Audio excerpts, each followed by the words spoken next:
Бәріңе сәлем достар, сіздермен мәңгілік футбол арнасы.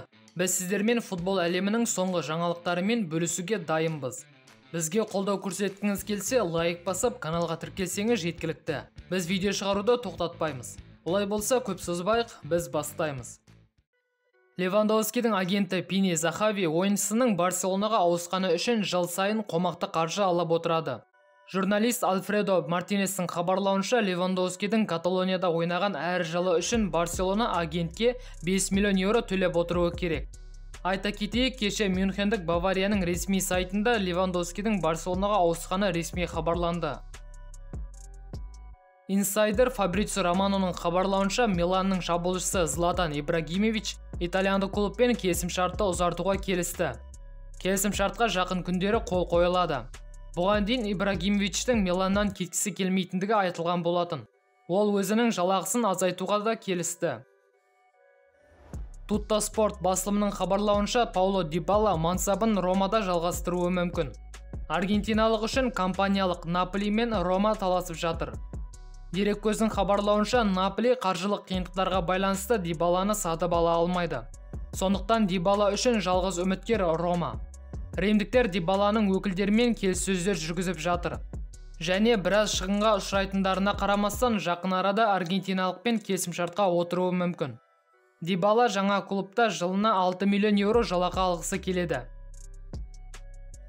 Инсайдер Фредди Пикстонның хабарлауынша, Арсенал Александр Зинченконы сатып алуға жақын. Дереккөздің хабарлауынша, АПЛ чемпиондары Зинченконы 41 миллион евроға сатуға дайын. Артета украиналықты қорғаныста емес, жартылай қорғаушы ретінде қолданғысы келеді. Екі тарап Габриэл Жезус бойынша келіссөздер жүргізген кезде Зинченконың трансферін талқылаған. Сондықтан трансфер сәтті аяқталуға жақын.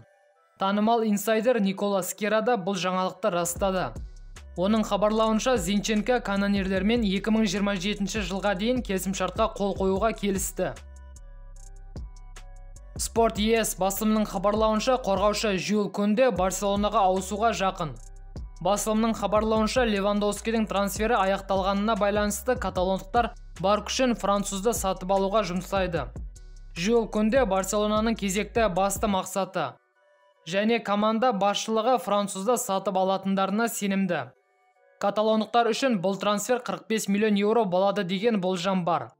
Бұдан бөлек Барселона 45 миллионға бір ойыншы қосып беруі мүмкін. Жюль Кундеге Барселонадан бөлек лондондық Челсиде қызығып отыр. Барселона Мемфис Депайды сатқысы келеді. Ойыншы қанша жақсы ойнаса да, келесі маусымда каталондықтар сапында алаңға шықпайды. Бұл ойыншының өзіне ұнамайды.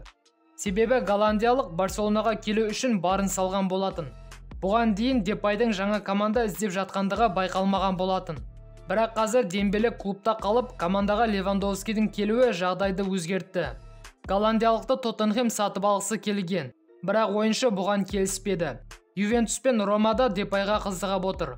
Барселона голландиялықты кем дегенде 20 миллион евроға сатқысы келеді. Танымал инсайдер Джанлука Ди Мартияның хабарлауынша, бүгін 18 шілде күні Матейс де Лигт Мюнхенге ұшып келеді.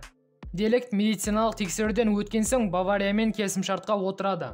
Фабрицио Романоның хабарлауынша, Бавария Де Лигт үшін 80 миллион евро төлеуі керек. Жаңа шыққан ақпаратқа сенсек, Роналду Реал Мадридке қайта оралады. МЮ португалдықты сатуға келіскен көрінеді. Олар жаңа маусымға Роналдусыз дайындалып жатыр. Дереккөздің хабарлауынша, қызыл сойқандарға Роналду бойынша Реалдан ресми ұсыныс түсті. Реал Мадрид португалдық үшін 25 миллион евро төлеуге дайын. МЮ президенті 25 миллионға Роналдуды сатуға келісті. Дереккөздің хабарлауынша, Реал мен Роналду келіссөздер өткізіп үлгерді. Роналду Реалмен 2 жылдық келісімшартқа қол қояды. Ал ойыншының агенті Жорже Мендеш бұл трансфер үшін 15 миллион евро бонус алатын болады. Достар, бүгінгі жаңалықтар осымен тәмам. Видео ұнаса лайк басып, жаңалықтар жайлы өз ойларыңызды комментте қалдыруды ұмытпайық. Және арнаға тіркеліп жатқандарыңыз үшін көп рахмет. Ал біз қоштаспаймыз, келесі видеода кездескенше аман сау болыңыз.